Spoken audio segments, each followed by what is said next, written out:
सुबह के 6:45 हैं। सुषमा की नींद तभी खुलती है जब सामने वाले घर से प्रेशर कुकर की सीटी की आवाज आती है। उफ, ये रमा भी ना रोज इतनी सुबह से पकाने लगती है। सुषमा बड़बड़ाते हुए उठती है। उधर रमा भी अपने आंगन में झाड़ू लगाते हुए बुदबुदाती है। भगवान जाने सुषमा को नींद इतनी देर से क्यों आती है। सूरज सिर पर चढ़ जाए तब उठती है। थोड़ी ही देर में दोनों की मुलाकात गली में सब्जी वाले के ठेले पर होती है। भैया, टमाटर कितने के दिए? 30 रुपए किलो। इतना महंगा? लगता है कोई बीच में दाम बढ़ा रहा है। सुषमा तुनक कर कहती है। आपकी पड़ोसन रमा ही तो कह रही थी कि सब्जियां कम हो गई हैं, इसलिए महंगी हैं। सब्जी वाला जवाब देता है। अच्छा, अब सब्जियों के दाम भी वहीं तय करेगी क्या? सुषमा खींचकर अंदर चली जाती है। रमा घर पहुंचते ही अपनी बेटी से कहती है, देखो तो जरा, सामने वाली सुषमा कैसे घूर रही थी, जैसे मैंने उसका बाजार लूट लिया हो। माँ, आप भी तो रोज उनकी चुगली करती रहती हैं, बेटी कहती है। अरे वो तो बातों ही बातों में निकल जाता है। रमा हंसकर टाल देती है। दोपहर में सुषमा अपनी छत पर कपड़े सुखा रही थी कि तभी नीचे से बच्चों की आवाज आई। दीदी, आपकी बाल्टी हमारे आंगन में गिर गई है। सुषमा झांक कर देखती है। बाल्टी रमा के घर में गिरी थी।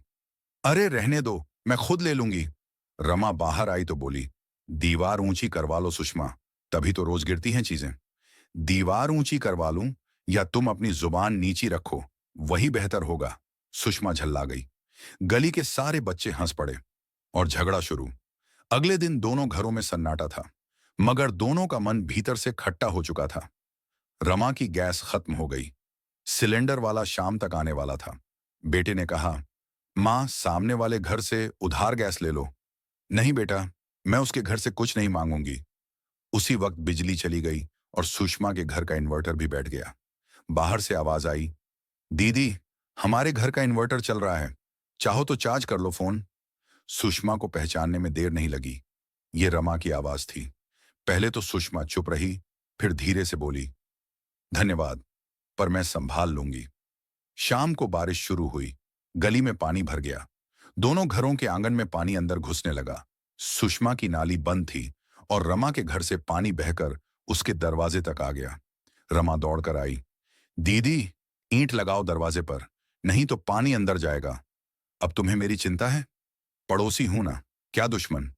दोनों ने मिलकर ईंटें रखीं, पानी को मोड़ा और कुछ देर में स्थिति संभल गई। रात में जब हालात शांत हुए, सुषमा ने चाय बनाई और धीरे से बोली, रमा, चाय पियोगी? रमा हंसते हुए बोली, हाँ, मगर टमाटर महंगे थे, याद है? दोनों हंस पड़ी। सुषमा बोली, लगता है दीवार ऊंची करने की जरूरत नहीं, दिल बड़ा करने की जरूरत है। रमा बोली, सही कहा, दीवारें तो बस ईंट की होती हैं, मगर आवाज दिल से ही जाती है। अगली सुबह वही कुकर की सीटी की आवाज आई, मगर इस बार सुषमा मुस्कुरा रही थी।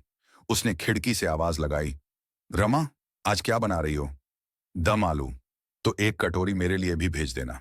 भेज दूंगी, पर बाल्टी फिर गिरानी मत। अब बाल्टी नहीं, चाय लेकर आना।